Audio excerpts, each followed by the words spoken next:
Hello friends, यहाँ पे शुरू करते हैं चैप्टर 5 एनसीईआरटी की class 6 geography. Major domains of the earth. पृथ्वी के हर उस पहलू को यहाँ पे देखेंगे जो पृथ्वी से जुड़ी हुई है। वो सारी चीज़ें यहाँ पे डिटेलिंग में देखेंगे। उससे पहले आपको बता दूं कुछ इम्पोर्टेंट फैक्ट्स भी हैं जो यहाँ पे कंसिडर करूँगा मैं, और उसको अच्छे से एक्सप्लेन करके ही आगे बढ़ेंगे। तो देखते हैं, चलिए major domain of the earth में क्या क्या उसके इम्पोर्टेंट डोमेन है उसको हम समझेंगे। सबसे पहले आपको बता दें, अर्थ के डोमेन्स को ही यहाँ पे पढ़ना है, जिसके कारण हम सारी चीज़ों को अच्छे से समझ सकते हैं। तो सरफेस ऑफ द अर्थ, पृथ्वी की जो सतह होती है वो बहुत कॉम्प्लेक्स जोन होता है और उसको 3 कंपोनेंट मिलके बनाती हैं सरफेस ऑफ द अर्थ को। अगर हम बात करें तो पृथ्वी की सतह, अगर पृथ्वी ये है गोल, तो इसकी सतह जो है उस सतह की हम बात कर रहे हैं पृथ्वी की। तो इस पृथ्वी के सतह की हम बात कर रहे हैं। पृथ्वी में 3 कंपोनेंट हो रहे हैं। इस 3 जो मेन कंपोनेंट हैं उसमें क्या क्या आ रहा है, जहाँ पे इन्वायरमेंट आके मिलती है, ओवरलैप करती है और एक दूसरे से इंटरेक्ट करती है। तो सबसे पहले बात करी जाती है लिथोस्फीयर की, जो कि सॉलिड पोर्शन, पृथ्वी के सॉलिड पोर्शन से मिलके बना हुआ होता है, जिसपे हम अभी रहते हैं। लैंड की बात करी जा रही है, याद रखिएगा। लिथो का मतलब ही यही होता है। यहाँ पे देखिएगा स्टोन। एटमोस का मतलब ही होता है यहाँ पे वेपर, और हुडर का मतलब होता है यहाँ पे वाटर। बायोस का मतलब यहाँ पे जीवन, लाइफ होती है। तो ये इंपॉर्टेंट चीजें हैं, थोड़ी सी आपको पता होनी चाहिए। अब अगर बात करी जाए लिथोस्फीयर के बाद दूसरा जो कंपोनेंट निकल के आता है यहाँ पे, वो आता है एटमॉस्फेयर, जो कि वेपर वाला स्टेज होता है। हम उसे गैसियस फॉर्म भी कहते हैं। तो गैस वाली जो लेयर होती है, जो पृथ्वी को सराउंड किए होती है चारों तरफ, एक हैबिटेबल वातावरण जहाँ पे हम सांस ले सकते हैं, अपने जीवन को आगे बढ़ा सकते हैं, उसी लेयर्स को हम यहाँ पे एटमॉस्फेयर कहते हैं, जो पृथ्वी को घेरे हुए है। अगर इसके आगे बढ़े तो यहाँ पे ऑक्सीजन, नाइट्रोजन, कार्बन डाइऑक्साइड, इस प्रकार की गैसें यहाँ पर प्राप्त होती हैं, जिसके कारण हम आसानी से सांस ले सकते हैं। नेक्स्ट अगर बात करें तो वाटर वेपर की आती है बात, जो कि बहुत ही बड़ा एक एरिया कवर करता है। पृथ्वी पे हम सभी लोग जानते हैं ऑलमोस्ट 70% यहाँ पे पानी पाया जाता है। तो ये इम्पोर्टेंट एक एस्पेक्ट है और इसकी भी डिटेलिंग अभी देखा जाएगा। तो वाटर जो कवर करता है एक लंबे एरिया में कवर करता है पृथ्वी के सरफेस, और इसी एरिया को हम क्या कहते हैं, हाइड्रोस्फीयर, जो कि आपका तीसरा वाला कंपोनेंट यही। तो क्या क्या है, पहले में अगर हम बात करें तो यहाँ पे लिथोस्फीयर आ गया, एटमॉस्फेयर आ गया और हाइड्रोस्फीयर आ गया। लिथो का मतलब लैंड से हो गया, एटमॉस्फेयर का मतलब गैस से हो गया, हाइड्रो का मतलब वाटर से हो गया, लिक्विड से। तो ये स्फीयर है, तीनों स्फीयर। इस चीज को आपको मालूम होना चाहिए। सरफेस ऑफ अर्थ इसी कॉम्प्लेक्स जोन को कहा जा रहा है, जहां पे लैंड, वाटर और गैस तीनों एक प्रकार से मिल जा रही हैं, वहीं से जीवन की शुरुआत हो जाती है। हाइड्रोस्फीयर कंप्राइज करता है क्या, वाटर और ऑल फॉर्म्स इसके सभी। जैसे कि अगर वाटर की बात करें तो सॉलिड हो गया, लिक्विड हो गया और वेपर में गैस हो गया। तो ये तीनों फॉर्म में मौजूद होता है, ice, water, water vapour. Biosphere एक इंपॉर्टेंट कंपोनेंट आता है, जो कि आपको यहाँ पे पता होना चाहिए। 3 कंपोनेंट में ये जो आपको मैं बताया पृथ्वी के सरफेस ऑफ द अर्थ की, लेकिन ये जो बायोस्फीयर है ये जीवन से संबंध है। ये पृथ्वी के 3 कंपोनेंट के पार्ट नहीं है। ये बायोस्फीयर एक जीवन को तय करता है। तो ये नैरो जोन है, जहाँ पे हम ये पाते हैं क्या, एक लैंड मिलती है जिसे लिथोस्फीयर, हाइड्रोस्फीयर वाटर को, और एटमॉस्फेयर एयर को, तीनों को मिला दें अगर हम, तो यहाँ पे बायोस्फीयर क्रिएट हो जाता है। यही इसकी खूबसूरती है, जहाँ पे जीवन जो है सस्टेन करती है। इसी को हम बायोस्फीयर बोलते हैं। आशा करते हैं बायोस्फीयर आपको समझ में आ गया होगा। फ्रेंड्स, अगर वीडियो अच्छा लग रहा होगा तो आप चैनल को सब्सक्राइब कर सकते हैं, फ्रेंड्स को शेयर भी कर सकते हैं। अब बात आती है लिथोस्फीयर की। तो लिथोस्फीयर को यहाँ पे जानने से पहले आपको बता दें, लिथोस्फीयर सॉलिड पोर्शन का पार्ट है। पृथ्वी की अगर हम बात करें तो यही वो सॉलिड पोर्शन की हम बात कर रहे हैं जो अर्थ की सरफेस आती है, तो उसे को हम लिथो, जैसा कि आप देख सकते हैं नाम से ही, लिथो का मतलब स्टोन यानी लैंड, इन सब चीज को यहाँ पे डिनोट करता है। क्या क्या इसमें रहते हैं, तो जाहिर सी बात है रॉक्स, अर्थ की जो ऊपरी परत है जिसे क्रस्ट बोलते हैं वो रहता है, और पतला जो लेयर ऑफ सॉइल है वो रहता है। न्यूट्रिएंट एलिमेंट इसमें होती हैं जहाँ पे जिंदगी, छोटे छोटे ऑर्गेनिज्म या फिर ह्यूमन बींग, सभी फ्लोरा प्लस फौना। जब भी फ्लोरा और फौना की बात करें तो फ्लोरा का मतलब होता है यहाँ पे प्लांट वाले पार्ट जो भी प्लांट ट्रीज हैं, और जब फौना की बात करें तो एनिमल किंगडम की हम बात कर रहे हैं। तो कोई भी फ्लोरा फौना यहाँ पे सस्टेन करती है, अपने जीवन को जीती है। आशा करते हैं ये चीजें आपको समझ में आ गई होगी। अब इसमें दो डिवीजन बनाए गए हैं, two main division earth surface में। वो क्या है, तो लार्ज जो बात करी जा रही है लैंड मास की, वो हम कंटिनेंट के रूप में जाने जा रहे हैं जिसे हम महाद्वीप बोलते हैं। और एक वाटर बॉडी बहुत बड़ी होती है, ह्यूज वाटर बॉडी, जिसे हम ओशियन बेसिन बोलते हैं। तो जिसपे हम रहते हैं वो तो लैंड हो गया, जहाँ पे हम नहीं रहते, पानी रहती है समुद्र में, उसे हम सीज बोलते हैं, ओशियन बोलते हैं। तो ये इंपॉर्टेंट चीज है। दो इंपॉर्टेंट मेन डिवीजन है अर्थ सरफेस की, ये भी एक याद रखिएगा। कंपोनेंट की बात करें तो 3 निकल के आएगा, डिवीजन की बात करें तो 2 निकल के आ रहा है, continent and ocean basis. Next अगर बात करें तो सभी की सभी ओशियन जो संसार की है, पृथ्वी की है, अपने इस अर्थ प्लेनेट की, तो सभी एक दूसरे से इंटरकनेक्टेड होते हैं। और जो लेवल ऑफ सी वाटर है वो हमेशा प्रत्येक जगह सेम होता है। Level of sea water remains sea everywhere. Elevation of the land की बात करें तो ये मेजर करी जाती है लेवल ऑफ द सी से, यानी सी का लेवल क्या है उसी से एलिवेशन मापी जाती है, जो कि 0 यहाँ पे लेके हम चलते हैं। ये सारी डिटेलिंग है। आशा करते हैं जो यहाँ पे एक्सप्लेन किया वो आपको समझ में आ रहा होगा। ये वर्ल्ड के मैप है, छोटे छोटे कंटिनेंट हैं, आप यहाँ पे देख सकते हैं। ये आपका एशिया हो गया, ये ऑस्ट्रेलिया हो गया, अफ्रीका हो गया, यूरोप हो गया, साउथ अमेरिका हो गया, नॉर्थ अमेरिका हो गया, और ये जो ग्रीनलैंड है यहाँ पे, ये आपका आर्कटिक हो गई, ये अटलांटिक हो गई। यहाँ पे ओशियन भी है तो अपना इंडियन ओशियन हो गया। एक यही ऐसी कंट्री है जिसके नाम पे इंडियन ओशियन है, यानी ओशियन जो है एक कंट्री के नाम पे पड़ी है, जिससे चाइना बहुत चिढ़ता रहता है। तो आगे इसको भी हम देखेंगे। अटलांटिक ओशियन हो गया, पैसिफिक ओशियन हो गया, साउदर्न ओशियन हो गया, अंटार्कटिक ओशियन हो गया। ये सब चीजें हैं जो इम्पोर्टेंट हो जाती हैं, इसको भी हम डिटेलिंग में देखेंगे। अब यहाँ पे क्या इंपॉर्टेंट आती है बात फैक्ट्स की कुछ, तो उसको हम फैक्ट्स के रूप में देखेंगे, फिर जाकर के आगे बढ़ेंगे। सबसे ज्यादा क्या इंपॉर्टेंट बातें हैं, तो एडमंड हिलेरी, याद रखिएगा एडमंड हिलेरी का नाम बहुत फेमस है। ये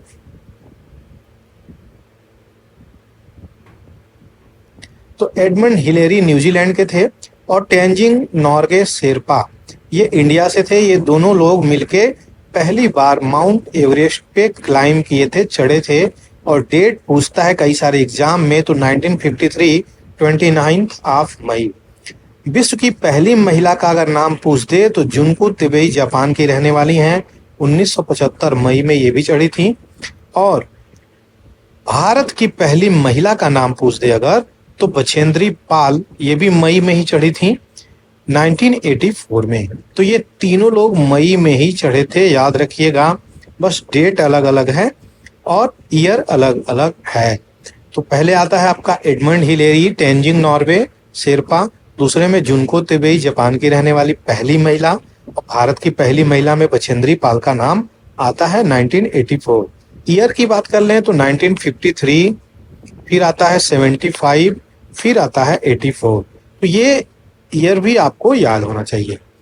हाईएस्ट माउंटेन पीक की बात करी जाए तो माउंट एवरेस्ट, जिसकी हाइट अभी बढ़ चुकी है 8848 तक, अभी इसको 1449 भी बोला जा रहा है। तो चाइना इसको मेजर किया था, 49 भी बोला जा रहा है। इतने मीटर ये सी लेवल से इसकी हाइट है, ये याद रखिएगा। ग्रेटेस्ट डेप्थ यानी गहराई की अगर बात करी जाए तो 11,022 मीटर, यानी 11 किलोमीटर 22 मीटर के आसपास रिकॉर्ड किया गया है मरियाना ट्रेंच में, जो कि पैसिफिक ओशियन में पड़ता है। पैसिफिक ओशियन मैप पे आपको दिखाया हूं, आशा करते हैं आपको समझ में आ रहा होगा। नेक्स्ट बात आती है कॉन्टिनेंट की। तो कॉन्टिनेंट हम समझेंगे कॉन्टिनेंट किसे कहते हैं। देखिए कॉन्टिनेंट छोटे छोटे लैंड मास होते हैं। फॉर एग्जाम्पल छोटे छोटे लैंड मास कहने का एक मतलब एक पीस होती है जो आपको पृथ्वी के चारों तरफ ये लगभग पाई जाती है। तो ये एक महाद्वीप के रूप में बड़े लैंड मास होते हैं, ये छोटे नहीं होते हैं, बड़े लैंड मास होते हैं जो मेजर कॉन्टिनेंट के रूप में इसको काउंट करते हैं। तो यहाँ पे अगर बात करी जाए तो 7 हैं, ये याद रखिएगा, और सेपरेटेड होते हैं ये लार्ज वाटर बॉडी से। तो जो ओशियन का नाम मैं अभी आपको बताया हूँ, Arctic, Antarctic, Pacific, Atlantic, southern ocean, Arctic ocean, ये सारे इंपॉर्टेंट ओशियन हैं जो एक दूसरे कॉन्टिनेंट को सेपरेट करते हैं, यानी घिरे हुए होते हैं। ये अगर एक कॉन्टिनेंट है तो इसके चारों तरफ हो सकता है कि वाटर बॉडीज हो, या कि 3 ही तरफ हो सकता है वाटर बॉडी हो सकता है 2 ही तरफ वाटर बॉडी हो। इस प्रकार के कॉन्टिनेंट हैं। अब कितने कॉन्टिनेंट हैं, उनके नाम क्या क्या हैं? तो 7 हैं। तो एशिया आ जाता है, यूरोप, अफ्रीका, नॉर्दर्न अमेरिका और southern America, Australia and Antarctica, ये आ जाते हैं। जल्दी से एशिया के बारे में पढ़ लेते हैं जो कि काफी इंपॉर्टेंट होता है, कई सारे क्वेश्चंस यहाँ से बना दिए जाते हैं। लार्जेस्ट कॉन्टिनेंट यही है फ्रेंड्स, याद रखिएगा, सबसे बड़ा महाद्वीप एशिया महाद्वीप होता है। ये कवर करता है लगभग 1/3 टोटल लैंड एरिया पृथ्वी की। तो ये सिंगल ऐसा है जो 1/3 कवर करता है, याद रखिएगा, और ईस्टर्न हेमिस्फीयर में पड़ता है। तो एशिया जो है आपका ईस्टर्न हेमिस्फीयर पहले मैं बता चुका हूं। अगर यहां से काटें इक्वेटर 0 डिग्री तो ये नॉर्थ और साउथ हो जाएगा, लेकिन यहां से पोल से काटें तो ये आपका क्या हो जाएगा, ये ईस्टर्न हेमिस्फीयर हो जाएगा और ये वेस्टर्न हेमिस्फीयर हो जाएगा। तो ये याद रखिएगा बातें मेरी। ट्रॉपिक ऑफ कैंसर इसी से होकर गुजरता है, और एक यूरल माउंटेन है जो एशिया को यूरोप से सेपरेट करती है। एक बाउंड्री यहाँ पे है जो बनाती है। तो एशिया का कुछ पार्ट यूरोप में भी आता है, वो याद रखिएगा। तो यही वो पार्ट है यूरल माउंटेन जहां से क्वेश्चंस भी बनाए गए हैं। तो ये वेस्ट साइड में पड़ता है। अब बात आती है यूरेशिया, जो टर्म है वो यूरोप और एशिया से मिलकर बना है। जो कंबाइंड लैंड मास है यूरोप प्लस एशिया को, दोनों को अगर मिला दें, यूरोप की और एशिया की दोनों मिला दें, तो हमारा टर्म निकल के आता है यूरेशिया। आशा करते हैं ये चीजें क्लियर हो गई होंगी। नेक्स्ट बात करें तो यूरोप निकल के आता है जो मच स्मॉलर है। एशिया की तुलना करें अगर यूरोप से तो यूरोप बहुत छोटा है। कॉन्टिनेंट जो है वेस्ट ऑफ एशिया में है, यानी इस साइड में है। आर्कटिक सर्कल इससे गुजरती है और ये वाटर बॉडीज से होती है जो कि 3 साइड से घिरी हुई है। वहीं पे अफ्रीका की अगर बात करें तो सेकेंड लार्जेस्ट आती है, यानी एशिया के बाद सीधे अफ्रीका आ जा रही है, सेकेंड लार्जेस्ट कॉन्टिनेंट। और इक्वेटर 0 डिग्री इसी से होकर गुजरती है। सबसे इंपॉर्टेंट बातें यही है कि लार्ज पार्ट ऑफ अफ्रीका जो है वो नॉर्दर्न हेमिस्फीयर में आता है। तो ये एक इम्पॉर्टेंट है, ऐसा नहीं है केवल नॉर्दर्न में ही आता है, लेकिन लार्ज पार्ट जो है आपका नॉर्दर्न हेमिस्फीयर में आता है। तो यहाँ से इक्वेटर भी गुजरता है इस कॉन्टिनेंट से। यहाँ से ट्रॉपिक ऑफ कैंसर गुजरता है, ट्रॉपिक ऑफ कैप्रिकॉर्न, ये तीनों की तीनों इंपॉर्टेंट लाइनें यहाँ से क्रॉस करती हैं एक single continent in the world. तो इस प्लैनेट ग्रह में यही एक ऐसा कॉन्टिनेंट है जहाँ से तीनों रेखाएं गुजरती हैं। तो कर्क रेखा है, और क्या नाम है इसका, ट्रॉपिक ऑफ कैप्रिकॉर्न विषुवत रेखा, और इक्वेटर 0 डिग्री इसको क्या बोलते हैं, हिंदी तो नहीं ज्यादा याद है हमको, लेकिन आपको समझने में आसानी हो रही होगी जो मैं नाम ले रहा हूँ। सेकेंड जो यहाँ पे इंपॉर्टेंट चीजें हैं अफ्रीका के अंदर, तो सहारा डेजर्ट है, और ये वर्ल्ड की सबसे लार्जेस्ट हॉट डेजर्ट है, याद रखिएगा। Largest hot desert Sahara desert जो अफ्रीका में है। ये बाउंड किया गया है ऑल साइड ओशियन से और समुद्र से। तो चारों तरफ इसके, अगर ये लैंड मास है तो चारों तरफ वाटर बॉडीज इसके पाई जाती है। वर्ल्ड की लॉन्गेस्ट रिवर अगर बात करें तो नील रिवर लॉन्गेस्ट में आती है, यहां से गुजरती है। अफ्रीका से। ये एक इम्पॉर्टेंट एस्पेक्ट है, आपको पता होना चाहिए। नॉर्थ अमेरिका की अगर बात करें, यहाँ पे नॉर्थ अमेरिका, तो ये थर्ड लार्जेस्ट कंटिनेंट के रूप में जानी जाती है यहाँ पे, और ये लिंक है साउथ अमेरिका से। एक नैरो स्ट्रिप ऑफ लैंड जिसे हम इस्थमस ऑफ पनामा बोलते हैं। अब इस्थमस ऑफ पनामा, मान लीजिए फॉर एग्जांपल हम बात करें,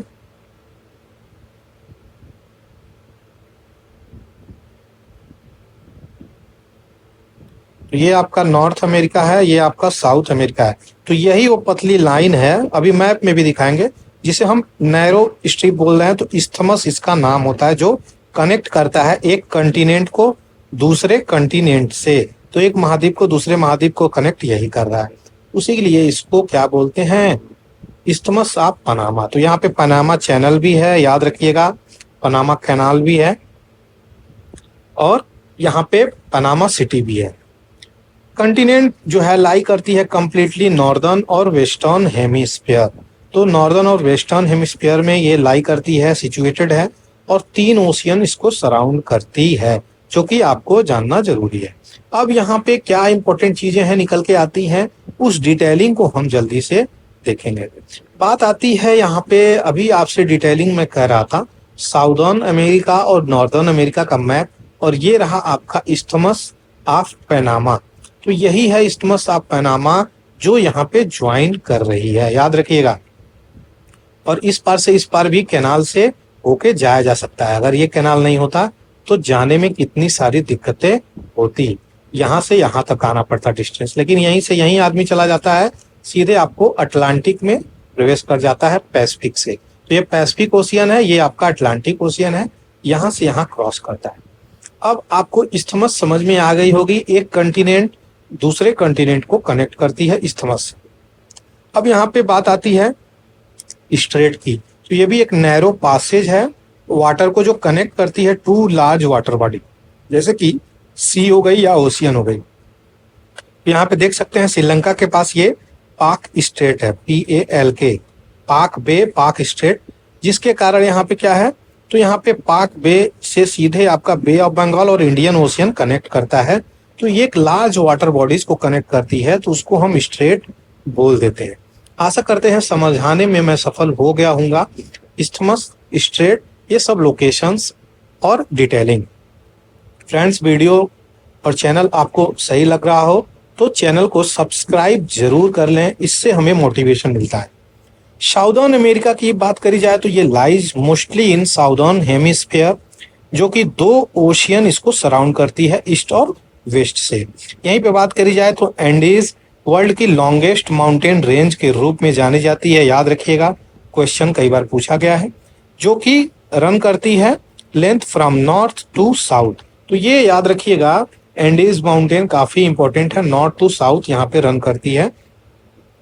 और ये south America has the world largest river Amazon. तो यहाँ पे याद रखिएगा, अमेजोन रिवर यहाँ से गुजरती है, इसके बहुत सारी ट्रिब्यूटरी हैं, जुनई और बहुत सारे ऐसी ट्रिब्यूटरी हैं अमेजोन रिवर की।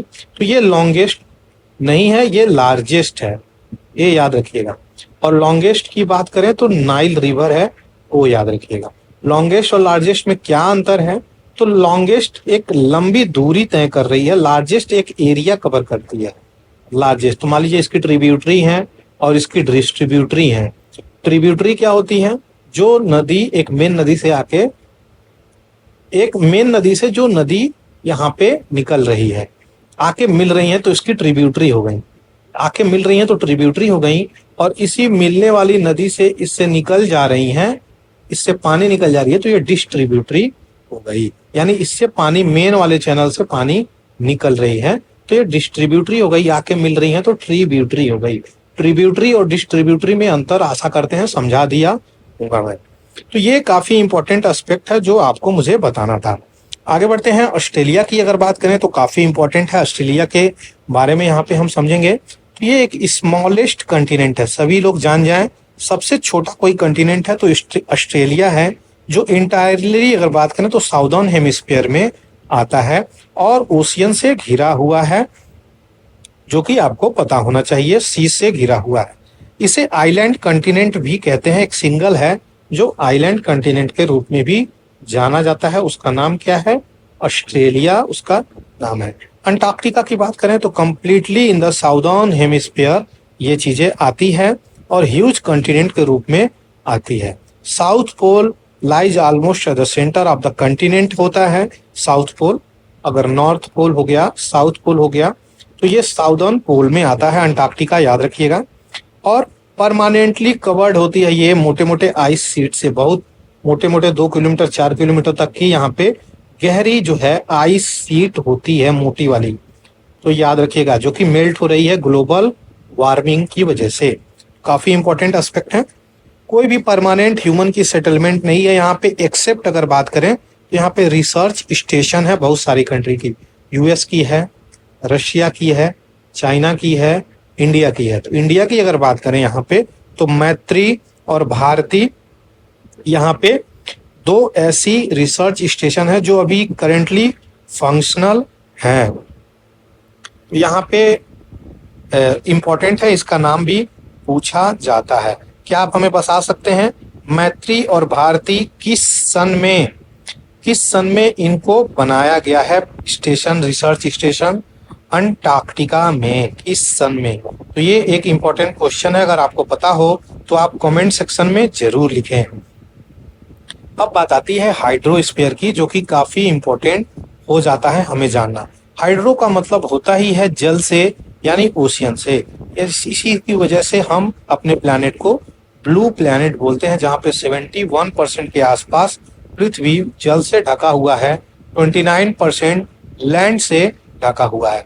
हाइड्रोस्फीयर की बात करें तो यहाँ पे जल आता है हर एक फॉर्म में, और जैसे कि ओशियन हो गई, रिवर हो गई, सी हो गई, लेक हो गई, आइस, ग्लेशियर, और अंडरग्राउंड वाटर भी इसमें आते हैं। वाटर वेपर एटमॉस्फेयर के भी इसमें आ जाते हैं। टोटल मिला के हाइड्रोस्फीयर कंप्राइज करता है, इसी को हाइड्रोस्फीयर बोलते हैं। देख सकते हैं 97.5% के आसपास यहाँ पे ओशियन आ रहा है। फ्रेश वाटर 2.5% के आसपास हो रहा है। फ्रेश वाटर में भी जो अगर वाटर के फॉर्म में है वो लगभग 1% आ रहे हैं। उस 1% में से भी बात करें तो अंडरग्राउंड वाटर ज्यादा आ जाता है। इसी तरीके से बात करी जा रही है यहाँ पे सारी डिटेलिंग की, तो 97% की जो पृथ्वी की जल है वो ओशियन में पाई जाती है, जो कि यहाँ पे आपको डिटेलिंग दे दिया हूँ।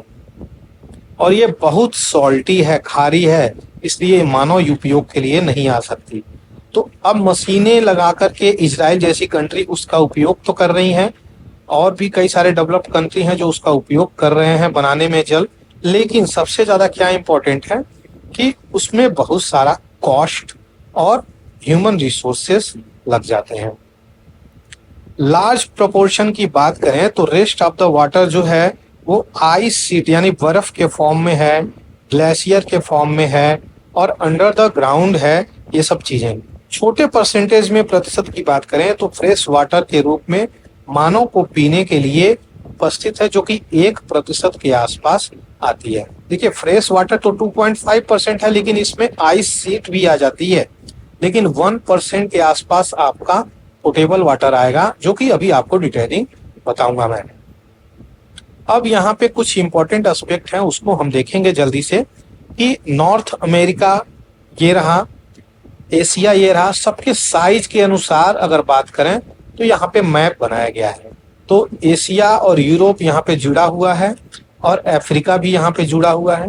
तो आप एशिया में अगर रहते हैं तो यूरोप और अफ्रीका तक पहुंच सकते हैं, लेकिन नॉर्थ अमेरिका में रहते हैं तो साउथ अमेरिका तक पहुंच सकते हैं। अंटार्कटिका में रहते हैं तो अंटार्कटिका तक ही पहुंच सकते हैं। अफ्रीका आप नहीं जा सकते बिना आप यहाँ पे क्या ओशियन को जाए हुए, या फिर एयरवेज से जा सकते हैं। तो ये इंपॉर्टेंट है, 7 कंटिनेंट आपको यहाँ पे मैं बता दिया। आगे बढ़ते हैं। यहाँ पे डिस्पाइट बीइंग ब्लू प्लैनेट जो पृथ्वी को बोलने के बाद भी यहाँ पे पानी की बहुत सारी कमियां मानी जाती हैं। अब बारी आती है ओशियन की। तो major part of the hydrosphere जो है इंटरकनेक्टेड है। देखिए पृथ्वी की सारी ओशियन सीज कहीं ना कहीं आपस में इंटरकनेक्टेड है। ये काफी इंपॉर्टेंट है। सीज बहुत हद तक तो ब्लॉक हो सकते हैं, लेकिन ओशियन जो है बड़े होते हैं, महासागर बोला जाता है इनको, तो सीज को सागर बोला जाता है।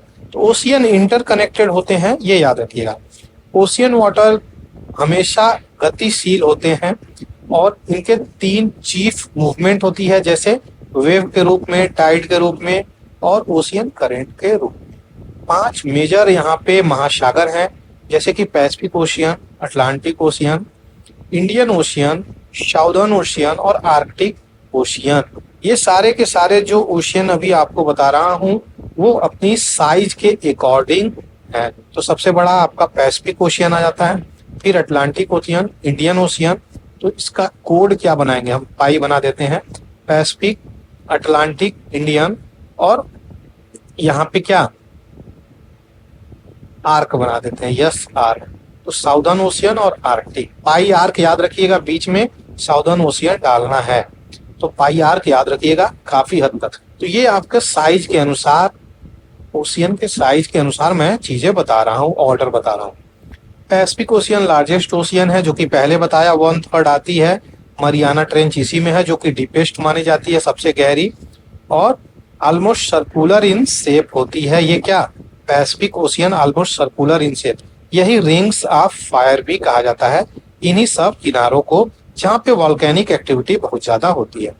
एशिया ऑस्ट्रेलिया की अगर हम बात करें तो यहाँ पे निकल के क्या आती है, नॉर्थ और साउदर्न अमेरिका सराउंड करता है इसको, जो कि इंपॉर्टेंट हो जाता है आपको जानना। अटलांटिक ओशियन की यहाँ पे बात करें तो सेकेंड लार्जेस्ट है, पाई आर्क मैं बताया था कोड, सेकेंड लार्जेस्ट है वर्ल्ड की ओशियन और यस शेप की ये होती है। याद रखिएगा यस शेप किसका है, लगभग राउंड शेप किसका है, और flanked by north and south America on the western side. तो ये याद रखिएगा, अगर ये अटलांटिक ओशियन हो गया तो वेस्ट साइड की बात ये हो रही है, और Africa on the eastern side, Europe on the eastern side. Coastline की बात करें अटलांटिक की तो हाईली इंडेंटेड है, मतलब इरेगुलर, यही वो चीज है जो इंडेंटेड बोली जा रही है, यहाँ पे देख सकते हैं। तो इसी की हम बात कर रहे हैं, इंडेंटेड कोस्ट लाइन, मतलब नेचुरल हार्बर है ये, अपना आए शिप लगाएं जल्दी से अपना शिप यहाँ पे पोर्ट कर दिए। ये इंडेंटेड कोस्ट लाइन इसी को बोला जाता है, जिसे हम क्या कह रहे हैं अभी, इरेगुलर इंडेंटेड कोस्ट लाइन, क्योंकि आइडियल लोकेशन मानी जाती है नेचुरल हार्बर की वजह के लिए, पोर्ट के लिए, और ये बिजिएस्ट ओशियन भी मानी जाती है। अब बात ये है अपने ओशियन की, जो कि यहाँ पे इंडियन ओशियन के रूप में जानी जाती है। ओनली ओशियन जो कि भारत के नाम पे रखी गई है, और भारतीय ओशियन जो भारतीय महासागर, हिंद महासागर है, उसका शेप कैसा है, वो ट्राइंगुलर शेप उसका है, याद रखिएगा। और नॉर्थ में इसके एशिया पाई जाती है, वेस्ट में अफ्रीका पाई जाती है, ईस्ट में ऑस्ट्रेलिया पाई जाती है। बारी आती है किसकी, तो साउदर्न ओशियन की, तो ये इन सर्किल करती है किसको, तो अंटार्कटिका को, और नॉर्थवर्ड 60 डिग्री साउथ लैटिट्यूड पे ये आती है। आर्कटिक ओशियन की बात करें यहाँ पे तो आर्कटिक सर्किल इसके अंदर आता है और सराउंड करती है नॉर्थ पोल। तो ये अगर मैप हो गया तो इसकी हम बात कर रहे हैं। It is connected with the Pacific ocean by a narrow stretch of shallow water known as Bering strait. तो आपको बता दें ये नॉर्थ अमेरिका है और ये साउदर्न अमेरिका है, तो ये वही है जो बेरिंग स्ट्रेट, एशिया वाला पार्ट है, वो यही वाला पार्ट है ओशियन की, जिसे हम स्ट्रेट करते हैं। स्ट्रेट मैं पहले ही बता चुका हूं, एक नैरो पार्ट होती है, लार्ज बॉडी को स्मॉल वाटर बॉडी से कनेक्ट करती है, उसे स्ट्रेट बोलते हैं। तो ये नॉर्दर्न कोस्ट और नॉर्थ अमेरिका, यूरेशिया इसको बाउंड करती है। अब बारी आती है एटमॉस्फेयर की, जो कि काफी इंपॉर्टेंट है एटमॉस्फेयर को समझना हमारे लिए। एटमॉस्फेयर किसे कहते हैं, सबसे पहले बता दें, पृथ्वी पे ये सारी चीजें संभव है, मानो यहाँ पे हैबिटेबल है, plant and kingdom, animal, flora और फौना उसके लिए रहने योग्य है। कैसे, तो यहाँ पे लेयर ऑफ गैसेस हैं जो हम ब्रीथ करते हैं, वही यहाँ पे एटमॉस्फेयर कहलाती हैं। एक पतली ब्लैंकेट ऑफ एयर है जो जुड़ी हुई है इंपॉर्टेंट एस्पेक्ट प्लैनेट से। कैसे, जो हम एयर ब्रीथ करते हैं, जो सांस लेते हैं उससे, और यही वो चीज है जो हार्मफुल किरणें सूर्य की रोकता है और हमें आसानी से यहाँ पे रहने योग्य बनाता है, एक जीवनदायक भूमि बनाता है। एटमॉस्फेयर की बात करें तो ये एक्सटेंड है up to height of about 1600 kilometre तक आपको एटमॉस्फेयर मिल रहा है। इसको डिवाइड किया गया है 5 लेयर में, इसके कंपोजिशन, टेम्परेचर और इसकी खूबी, प्रॉपर्टीज के वजह से। और उसके क्या नाम है तो ट्रोपोस्फेयर, स्ट्रेटोस्फेयर, मेसोस्फेयर, थर्मोस्फेयर और एक्सोस्फेयर। अब सीधे यहाँ पे आएंगे, नीचे जाने से पहले एटमॉस्फेयर की लेयर को हम पढ़ेंगे। तो ये ट्रोपोस्फेयर है, यहाँ पे देखिए आराम से ट्रोपोस्फेयर में जो प्लेन है वो ऊंची रहती है। और स्ट्रेटोस्फेयर ये देखिए, मेसोस्फेयर ये देखिए, थर्मोस्फेयर और एक्सोस्फेयर। तो यहाँ पे सैटेलाइट का उपयोग होता है, यहाँ पे प्लेन न्यूट्रल होके चलता है, यहाँ पे क्लाउड कम आते हैं। तो ट्रोपोस्फेयर में अगर चल रहा है, ट्रोपोपॉज पे चल रहा है, तो ये वही स्थान है जहाँ पे क्लाउड कम आते हैं, तो जो ट्रेम्बल होती है ना वो कम होती है, जिसकी वजह से प्लेन न्यूट्रल चलती रहती है। तो ट्रोपोस्फेयर, इसको याद कैसे रखेंगे, TSM T, तो याद रखिएगा TSM T, जिसके कारण ये सारी चीजें आपको नीचे से ऊपर याद रहती हैं। इन चीजों में अलग अलग जगहों पे, अलग अलग हाइट पे, अलग अलग टेम्परेचर की, प्रॉपर्टीज की वेरिएशन आती है, जो कि पहले ही मैं यहाँ पे बता चुका हूँ।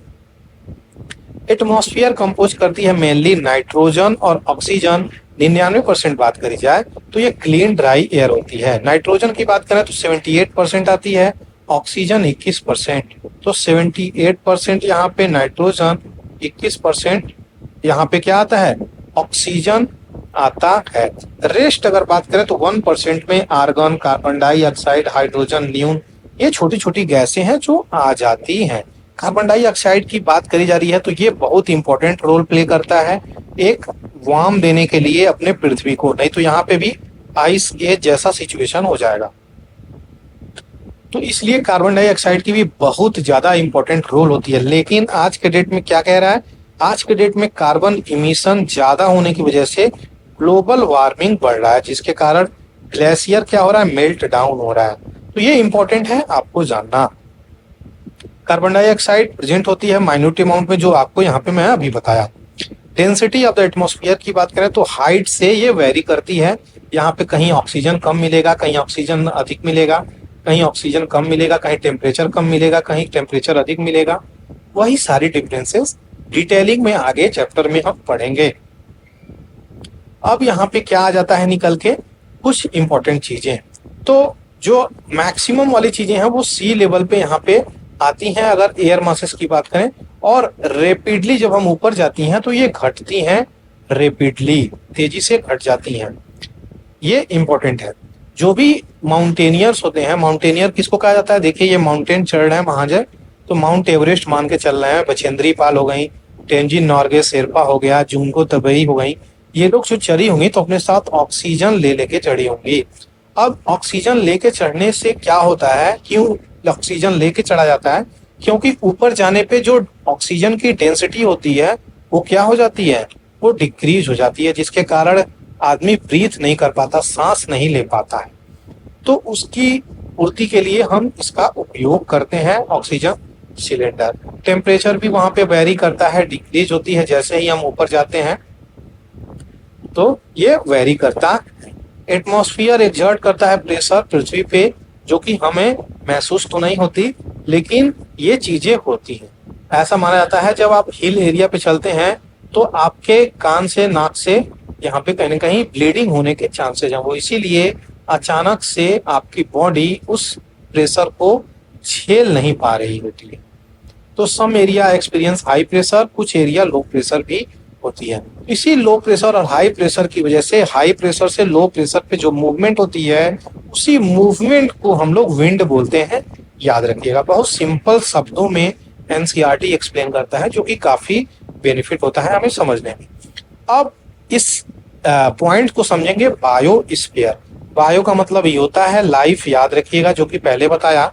अब ये ऐसा नैरो जोन होता है जहां पे कांटेक्ट होता है क्या, लैंड की, वाटर की, एयर की, यानी लिथोस्फीयर, हाइड्रोस्फीयर और एटमॉस्फेयर, इन तीनों का कांटेक्ट हो जाता है। एटमॉस्फेयर का, लिथोस्फीयर का एटमॉस्फेयर, लिथोस्फेयर और हाइड्रोस्फेयर। इसी को हम क्या कहते हैं? इसी को बायोस्फीयर हम बोल रहे हैं, जो कि आपको पता होना चाहिए। ये वही जोन है जहाँ पे लाइफ सस्टेन करती है, और पृथ्वी एक ऐसी जगह है जहाँ पे एक यूनिक इस तरीके का सिस्टम है जहाँ पे लाइफ सस्टेन कर रही है। नेक्स्ट अगर बात करें तो बहुत सारे स्पेसीज ऑर्गेनिज्म जो यहाँ पे हैं वो क्या है, अलग अलग वेरी करते हैं साइज में, माइक्रोब में, बैक्टीरिया में, और ममल्स और ह्यूमंस भी इसी में आ जाते हैं। इसी को बायोस्फीयर कैटेगरी में हम लोग डालते हैं ताकि यहाँ पे अपनी लाइफ को ये सस्टेन कर सकें। All the living organism including humans, सभी लोग इस बायोस्फीयर फॉर सर्वाइवल से जुड़े हुए हैं। बायोस्फीयर की बात करें तो ब्रॉडली डिवाइड करता है प्लांट किंगडम और एनिमल किंगडम में। इसके 3 डोमेन होते हैं जो कि एक दूसरे को इंटरेक्ट करते हैं और अफेक्ट भी करते हैं।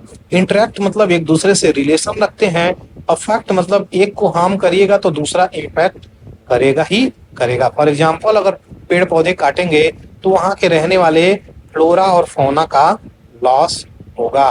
फ्लोरा फौना का लॉस होगा तो हम लोगों को रिसोर्सेस कम मिलेगी और एयर और वाटर की क्लीनिंग नहीं हो पाएगी, तो हम पोल्यूशन से डेथ बढ़ जाएगी।